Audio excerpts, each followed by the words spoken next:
My full and complete intention is to finish off with the section on with the file I/O stuff today. I had something that I kind of wanted to lead off with today, which may be of some interest to some of you, just to kind of demonstrate the applicability of the stuff that we're talking about right now. So, as some of you may know, I am not a doctor. I am attempting to become a doctor, and in the process of attempting to become a doctor, I have been writing a thesis. It's complicated, I don't need to explain it. Point is, there is a certain part of the thesis that I'm working on, my thesis, if you will, which involves grammars, like rigorously defined grammars of a subset of programming language. So the syntax isn't important in here, except that what I wanted to do is I wanted to create a dependency graph which showed the associations, basically each one of these headings before the : equals. I wanted to take that and associate it with each of the tags in square braces that came after the : equals, right? And that's kind of like, this depends on this and this and that, right? So I wanted to make a dependency graph of that. So I actually wrote a Python script to do that, and I thought you guys might be interested too. I call it the extract grammar graph.py. So this is Python in the wild, folks. So I thought it might just, be interesting. So open the file, obviously. Then I have to, the thing I'm translating it into is another file format called Graphviz. Where is it? Here. There we are. So this is what a Graphviz source code file looks like, right? Essentially, you can associate tag names to other tag names by including it on a line and putting an arrow. So what this guy does, essentially, is he just traces through it line by line, splitting on the open and close angle braces, which are the denotations of the various tags, excluding certain, cases where the angle braces are used and it's not associated with the tag, using his alpha. But anyway, I go through all of that. I extract the list of associations that I want, and then I put it all into a file. And when I compile that file, it's still a little bit rough. I need to clean it up a little bit and exclude some of the common ones. But this is what gets generated as a result of that. And obviously, it's horribly ugly. But with a little bit of tweaking, like removing, for example, tags which everything imports from because it just clutters up the diagram and stuff like that. By tweaking this guy down, I can probably generate what is actually a pretty good dependency graph automatically, which is kind of cool. So extracting all of those tags and associations manually probably would have taken me, a few hours at least. But it only took me about 15 minutes to whip the script up, right? So I saved that amount of time.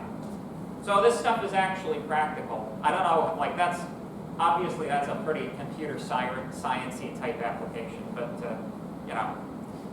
for what it's worth, there's a practical application. Anyway. So, good. So let's talk, we were talking about JSON files, JavaScript object notation. Before you see a JSON file example, JSON files, just to recap, at the top level, you're dealing with either a dictionary or a list, indicated by curly or square braces, respectively. Inside of that, you have a number of entries. These entries can be any type of thing that can be contained by a JSON object, which includes lists, dictionaries, booleans, strings, and floats and integers and that sort of thing.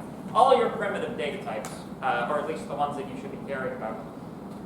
So, I wanted to do an example here where we load one of your assignment documents up as a JSON file and just play around with it a little bit, because I mentioned this before, but the assignment documents that you guys have been using, the .ipynb files, again, file extension does not necessarily have anything to do with the encoding, right?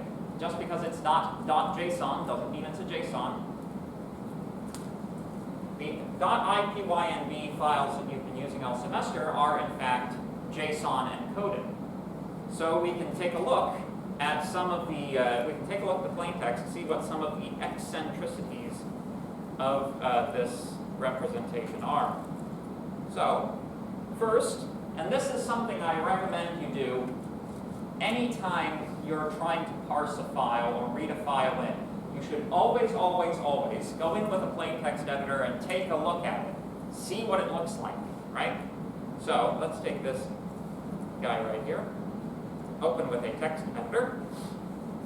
So, with respect to your Python notebooks, you can see we've got a dictionary at the top level. Our next field is cells. So you guys will have noticed, I hope, that the notebooks are organized into cells. Some of them are markdown cells, which are the ones that have text in them. Some of them are Python cells. Those are the ones that have code in them. They've got various other things on them as well. So, an interesting thing, for each cell, right, the source is what the actual text of the cell is in a Jupyter notebook. And it's kind of interesting. The way that they do it is they take every line of that source cell, right, and code it as a separate string, and then collect a list of all of those. So it's not saving like your Python solution to an assignment that you've been working on for hours. It's not saving it as one big string. It's actually breaking it up by line. And interestingly, it's even including the new line character, and this is a carriage return character. So it's including the new line character in the string here, which is like baffling to me, because like, to me, the only reason that you would do this is so that you didn't have to include the new line character, because it would be assumed from the fact that, it's, one entry in the list corresponds to one, line in the actual box, but, who knows? At any rate, so you can see that we've got like various things going on here. If we scroll right down to the bottom, we can see that in addition to the cells, we also have a small section on metadata. So things like the language with which the notebook is supposed to be interpreted, i.e. Python. The notebook format number, notebook format minor number, all kinds of different little pieces of metadata. I'm not sure how old this one is, actually. I just kind of found it randomly, so it's probably not current. But at any rate, so if you think that the test cases are visible by viewing the source of the in plain text of these notebook files, no. The distribution version gets the test cases scrubbed out of it before it gets sent to you guys, and then we put them back in afterwards. That's how the Jupyter system works. So you guys never make contact with the test cases, even if you know how to use a plain text editor. So, foiled you. Anyway, that's not bad. Okay. So, let's take this bad boy and load her up.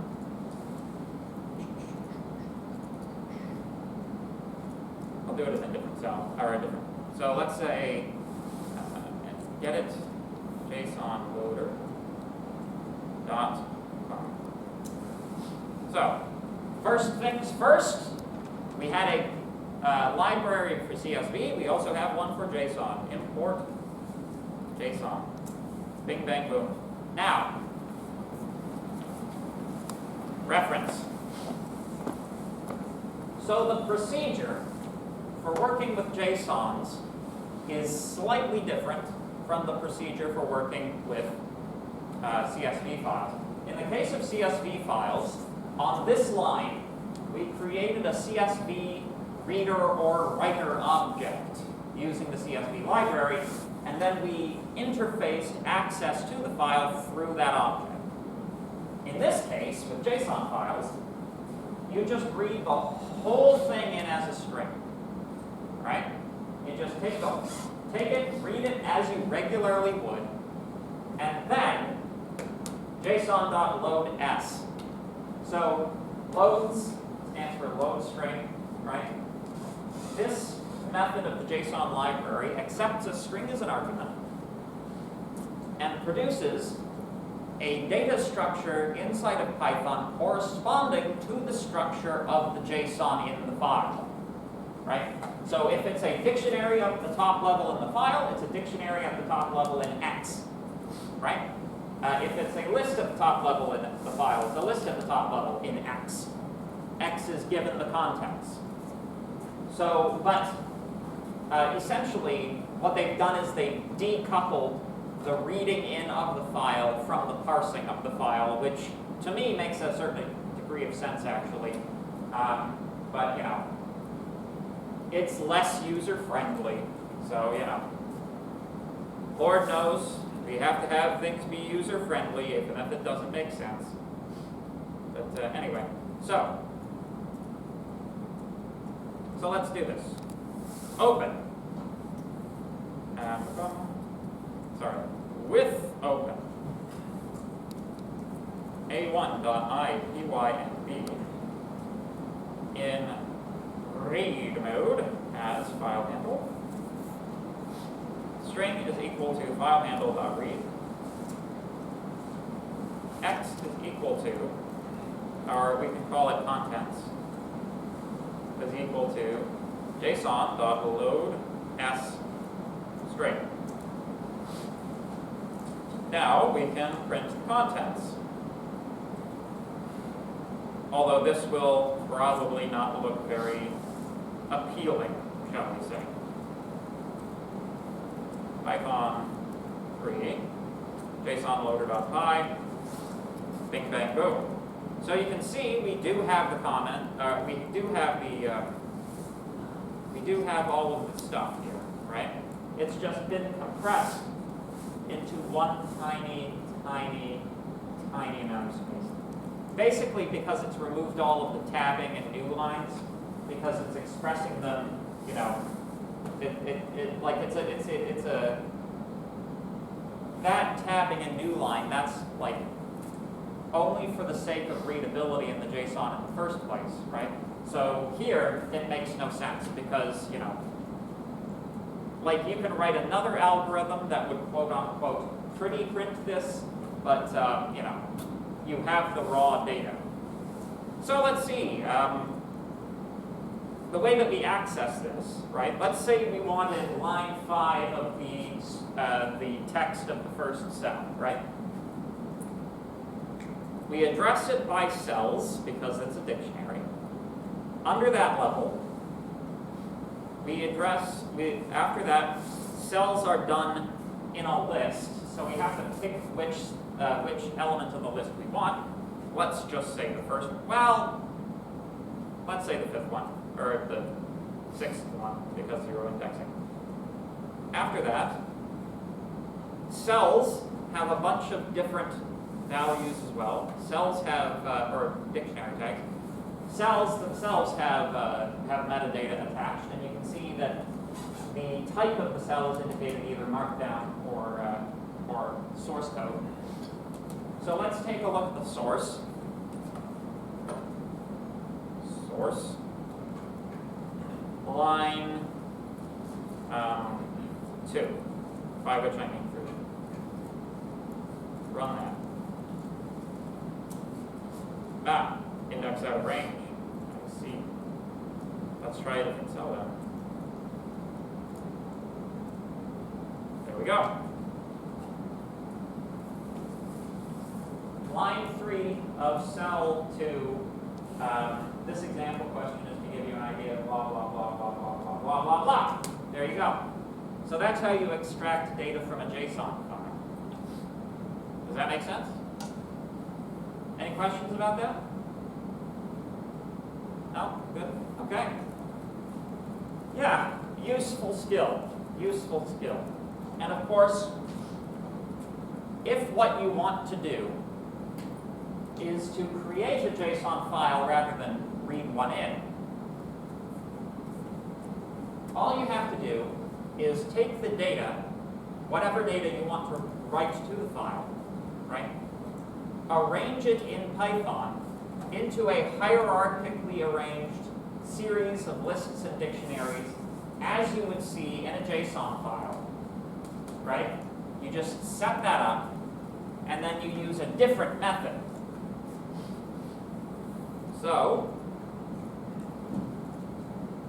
the method for converting from a string into a data structure is json.loads or json.loads. If we wish to go the other direction,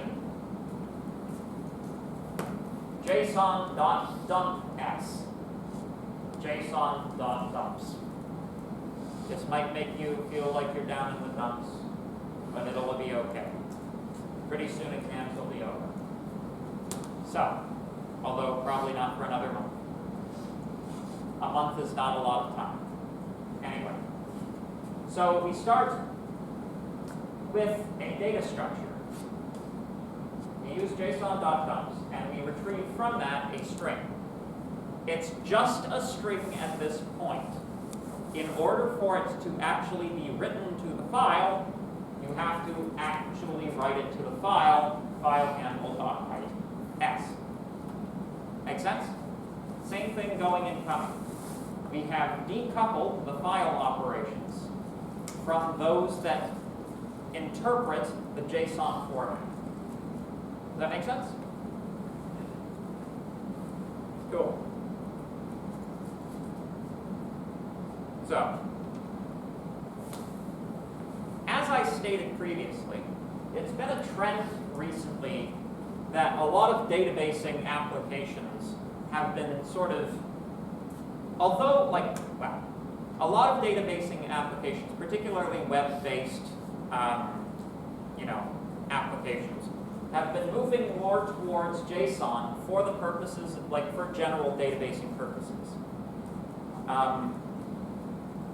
Sort of moving away from the relational database model into the object notation model.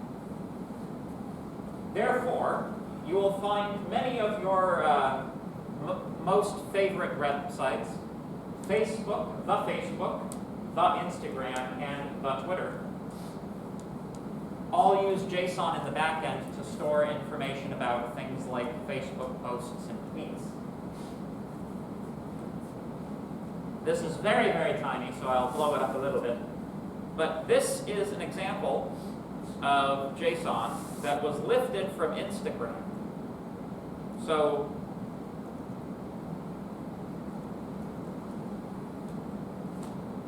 you can see things like the caption. So, if you've never used anybody not know what Instagram is or does?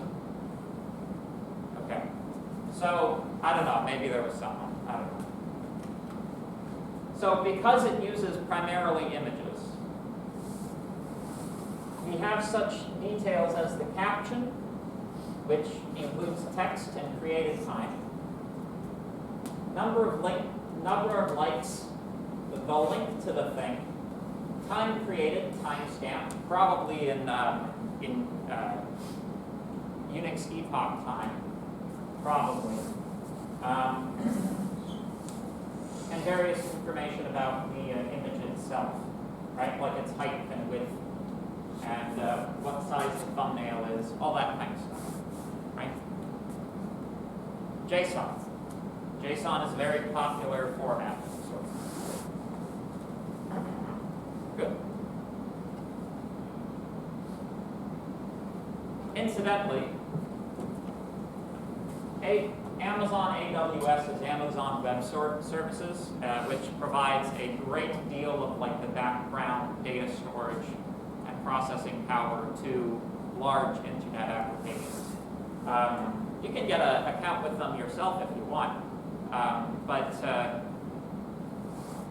I don't know if this is still true, and I don't know if it's been true since the pandemic. But I heard at one point that Amazon makes more money off of the web services than it does from being an online store. So there you go. Again, and then the pandemic happened, and then all things that were true became false. So, having discussed JSON, any lingering questions about JSON before we move on to YAML? Question? I just have a question. Can we write like format data string and then write that a file with an extension of JSON? Yeah. Would that also work, or do you have to use conversion function? That's a good question. So the question, if I'm understanding your question correctly, is it absolutely necessary to use the JSON library, or could you do the same thing yourself? Is that what your question is? Absolutely, you can do the same thing yourself, right? It's not actually too difficult, right? Generation is easier than parsing. I'll start off with that, right? Parsing is a harder problem than generation, right? However, there's nothing that exists in the JSON library that you can't do yourself, right? The only question is, why would you want to when the library has already been given to you and is proven to be reliable and you don't have to debug it, right? However, if you wanted, like, as an exercise for yourself to write a program that would reproduce that functionality, be my guest, it would be a very interesting project. Any other questions? And that's generally true of any of these libraries that we're talking about as well. Okay, so YAML. YAML is yet another markup language. So YAML is a reasonably recent addition to this course. We added it because a lot of web-based services and a lot of configuration files these days have been moving more and more in the direction of using YAML-based configuration files and that sort of thing. So it's just a very useful, it's an increasingly useful file format to know about, right? Particularly for programmers. So it's a plain text markup language representing key value pairs and lists, highly similar to JSON, but it can also support custom types. So essentially, the reason that YAML is starting to take off and starting, in fact, to subvert and commit subterfuge against JSON, which has been king for so long. Basically, JSON is the old blind king, and YAML is the nephew with a dagger behind his back. That's the situation right now. So number one, things have been moving in the direction of more minimal syntax, just as a general trend in the programming space. This is best exemplified by Python, which has highly minimal syntax. Essentially, one of the things that YAML does is it takes a Python approach to syntax to JSON files. So,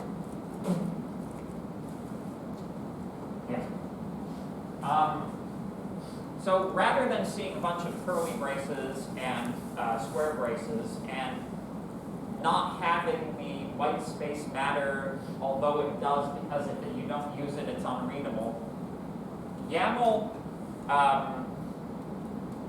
also, similar to Python, YAML invests semantic context into the level of indentation of the statements, right? So things are inside of other things because of the level of indentation, just the same as in Python. So this is theoretically meant to emphasize human readability, which I suppose it does to an extent, although I will always have a strong affection in my heart, at least, for braces. But, you know. YAML is most commonly used in configuration files and sometimes for data transfer and storage. Basically, if it does everything that Json does, better than Json does it, it's only a matter of time before it consumes everything. This is like the reason hardly anybody uses JPEGs anymore, for example, right?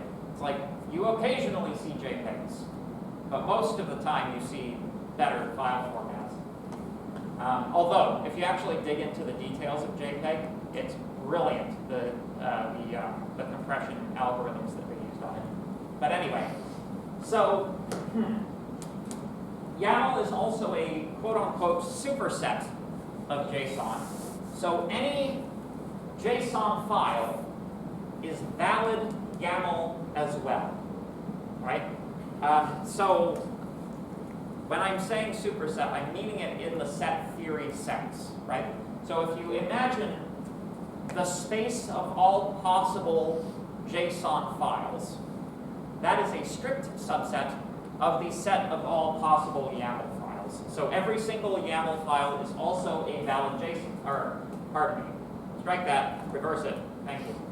Every valid JSON file is also a valid YAML file. A similar relationship actually exists between C and C++, if you didn't know that already. All valid C programs are also valid C++ programs. And frankly, if you want to learn C++, it's a great language to know because it's very difficult and therefore highly employable.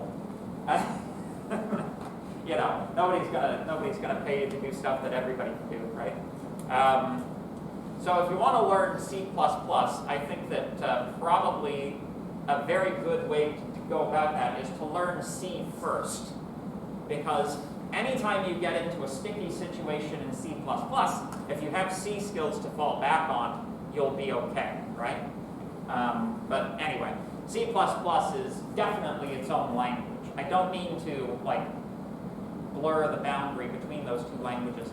It takes a different set of skills to program in C++ than in C, but they still have this interesting relationship.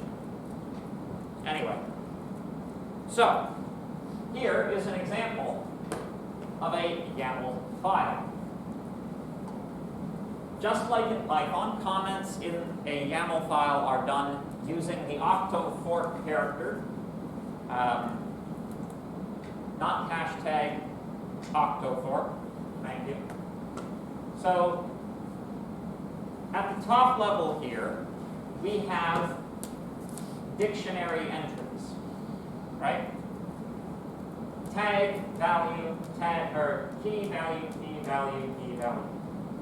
If you have these dashes and a list of those dashes, these are list elements. So they basically interpret lists as bullet points in a YAML file. But if you load it, this becomes a list. Make sense? In this particular case, these are some commands that would be executed before the installation of whatever it is that this is for. So yeah, like these are some Unix commands. But if you were wondering what the contents was about, does that make sense? You can see the resemblance to a JSON, right? It's basically a JSON without the braces and with the commas removed. Good. So, colon is used for key value pairs, which are also called maps or mappings. That's another sort of discrete math term. Lists are represented by lines that begin with a hyphen or dash character. White space matters. Tabs indicate nesting, and only one value is allowed per line. So you can't cluster, like, one thing that you could do with JSON that's, or that you would regularly do with JSON is you could put, like, if you had a list of, like, just regular numbers, you could put it all on one line. YAML would prefer if you didn't. Allows scalars and custom data types like JSON. Quotes are not needed for most strings. That's another key difference between JSON and YAML is you'll notice that all of the string delimiting characters have been removed as well. So, like if you compare here,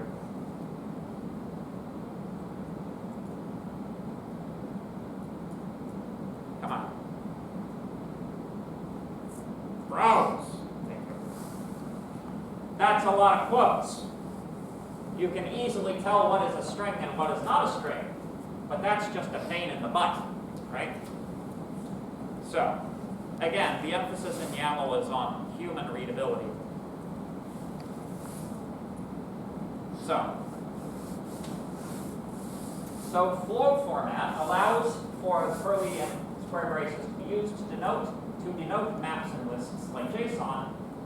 So you can use them if you want to. This is why every JSON is valid YAML. Flow format exists primarily for JSON compatibility, but is less readable. So this is actually a cool thing. It allows anything that reads a YAML to also read a JSON in the same manner, but you don't get back compatibility. They can't just go back and change the JSON format to accommodate YAML. This is kind of how things work, right? When you have a format that develops, it is normally how a format or a programming language is developed is it's developed to the best of the ability of the people who are developing it at that time with best practices at that time, right? Best practices change. The industry moves forward, but in order for a programming language or file format to maintain its ability to process old information, which is a critical and crucial aspect of all computing languages, right? In order for that to maintain that, the language once created has to remain to some degree static, right? So that is to say, it shouldn't change much once it's been first developed. Poster child for this type of thing is the C programming language. C was developed at the end of the at the beginning of the 1970s. Within 2 or 3 years of being released, there was a large enough code base in C to preclude any major modification to the language that was not back compatible with the oldest of C programs. And believe it or not, even yet today, there are definitely programs that were written back in the 1970s still running today. So it's absolutely crucial that the compiler maintains the ability to compile and execute old code, right? That being said, C is a very long way from best practices in programming languages according to our modern conceptions. For example, it basically has no type theory influence whatsoever. Very, very minimal. Types are not safe in C. One of the primary advances that was made, late 90s, was the development of, or early 90s. Anyway, it really started to penetrate throughout the 90s. Type theory, rigorous typing, right? All of these results that were derived from the mathematical discipline that is type theory were integrated into the programming languages. And you got the new batch of programming languages, which included such languages as Python and Java and JavaScript. Although JavaScript's typing is terrible, and you should use TypeScript instead. So I've been told to say that. So, At any rate, so this is like, people sometimes ask me why there are like literally a million programming languages. And this contributes like heavily to the problem, right? Any language that is ever developed basically has to stay pretty consistent with itself in a way that impedes innovation and progress. A new language, which has very innovative features, will then pop up because we can do better than this, right? But then, 10, 20 years later, that programming language will be out of date as well, and the only reason people keep it around is for legacy reasons, right? So, and this is basically what's happened to Java at this point. Yeah, Java's getting pretty, like, there's nothing Java does right now that another language wouldn't do better, so a lot of people are like moving to better languages, but there is, again, a certain legacy code base that exists in the world, so there is still some demand for Java programming as a profession. It's just like, it's definitely not like what you would consider cutting edge technique, right? And any particular programming language is sufficiently complicated that you can be an expert in just that language. So, but anyway. So yeah, unlike JSON, Python does not have a pre-built parsing library, but one can easily be installed through pip. So if you, I don't know, do you think Anaconda would include this already? Yeah.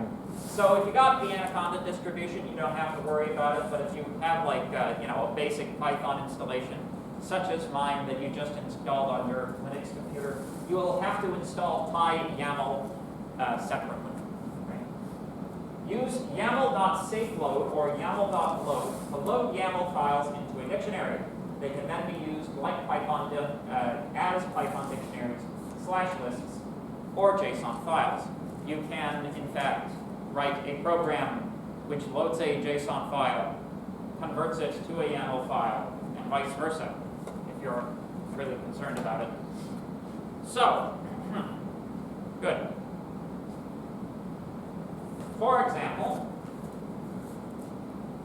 import YAML, open the configuration file as file, config is equal to YAML.load, you then provide the file, you provide the loader, which is YAML.saveloader. This is more safe than all the other alternatives. And then you can do whatever you like with it, right? You can pick out the particular properties that you're interested in the same manner as you would work with a JSON file. Any questions about that? Any of that? Good. So, one of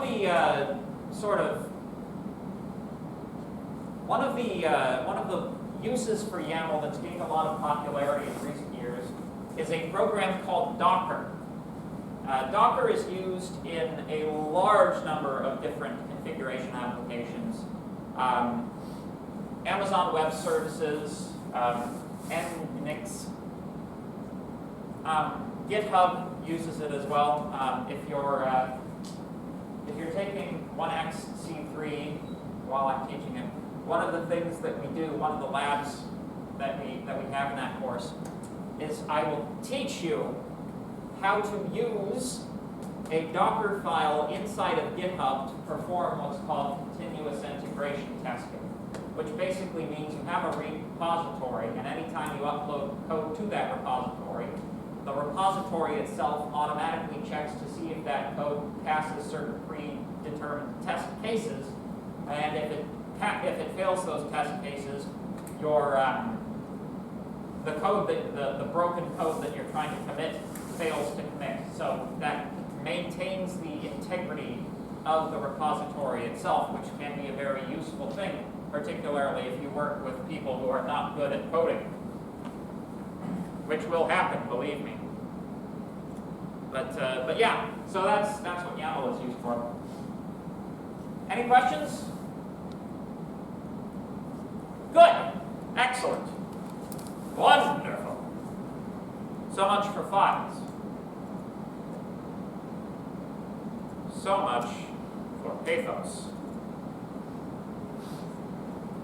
So,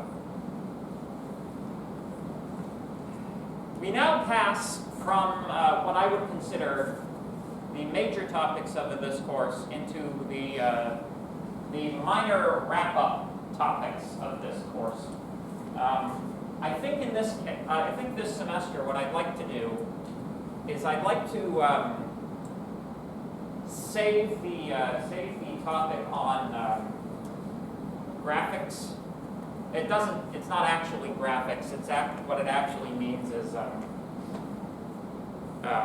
graphs, visualization. That's it. So the slides on visualization show you how to make graphs with Python. I'd like to save that for the end because topic 11 and 12 are much more interesting. But I do think that it's useful to go through topic 9.5 on the subject of dates before we get there. So you don't get a vote. Hereby, by the power invested in me by the university and as supreme dictator of this course, I am making this decision. Tell the other TAs if I forget to, please. But yeah, so that's okay. We kind of talked about this actually. So dates then. We're going to talk about dates and how to get them. The answer is just be yourself. That's the best strategy. No, but seriously, it is the best strategy, you know? Because if you're not yourself at the first date, then basically you're setting the whole relationship up with a false impression of like you as a lie that you're never going to be able to live up to because you can't maintain a lie indefinitely. So it's always better to be honest. There you go. Life advice. Anyway, so dates. I'm talking, of course, in terms of like calendar dates, not relationship dates, in case that needs to be said, which it probably did. You know, I'm doing a shtick. That's what I do. Anyway, so across the world, there are many different ways of representing date and time through both location and history. We have such diverse calendars as the Gregorian, Bengali, Chinese, Ethiopian, Hebrew, Hindu, Iranian, Islamic, Julian calendar. You also have the one that was supposed to end in 2012. What was that? The Mayan calendar? Yeah, there we go. So, as long as there have been humans sitting upon this spheroidal object hurtling through the stars, we have had need of determining our position relative to the large celestial object at the center of our solar system. As such, many cultures have a calendar with varying degrees of accuracy. Our modern calendar is based on much more strict observations using scientific method and advanced telescopes and advanced clocks which can keep time much better than the mechanical clocks of the past. In some cases, clocks were humans and that was your job, you know. We now have all kinds of different things, right? The most accurate clocks we have are atomic clocks, but most devices, most electronic devices that you have that are capable of maintaining time have in them what's called a real-time clock module. It's kind of cool. You guys know how a real-time clock works, like how a quartz crystal works? It's kind of cool. So there's a little tiny little gemstone made out of quartz with like 2 electrodes on either side of it, right? This is like this is what we call a crystal oscillator, right? I know I'm getting a little bit like computer electronics-y, but you know, I think this is cool. Anyway, so how does your computer work, right? How do you know, like, how do you execute an instruction? What times the instructions in your computer? if you pass a current, if you apply a voltage to these plates, as out of this crystal, you get a waveform that looks like this as it's oscillating between high and low voltage states. Very, very regular because it's determined by the physics of the crystal.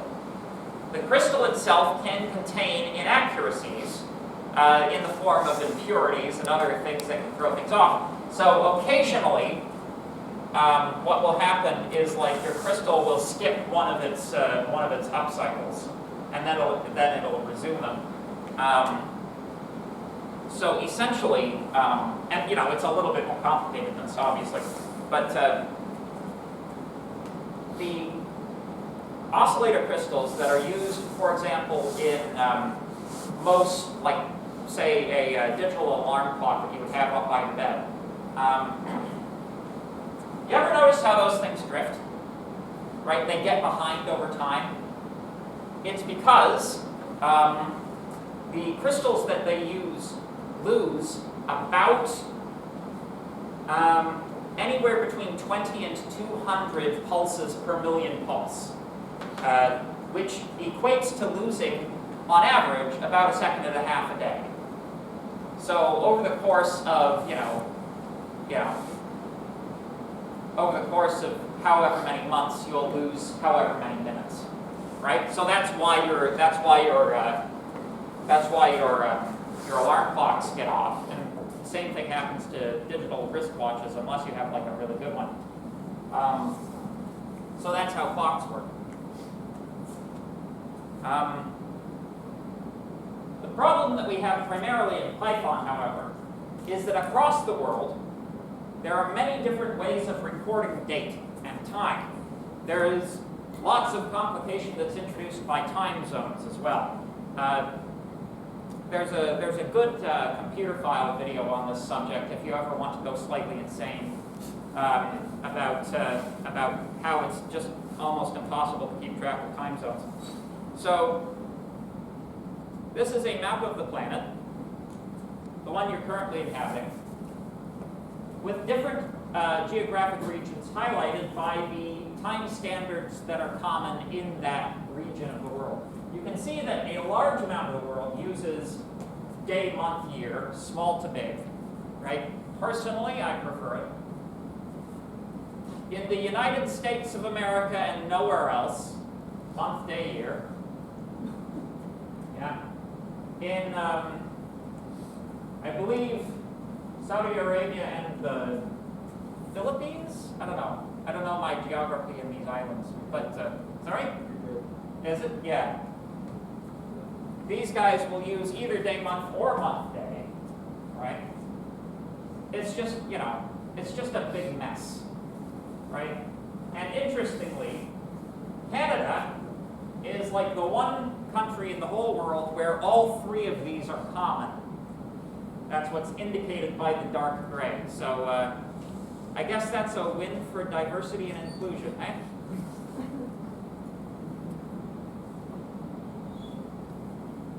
So,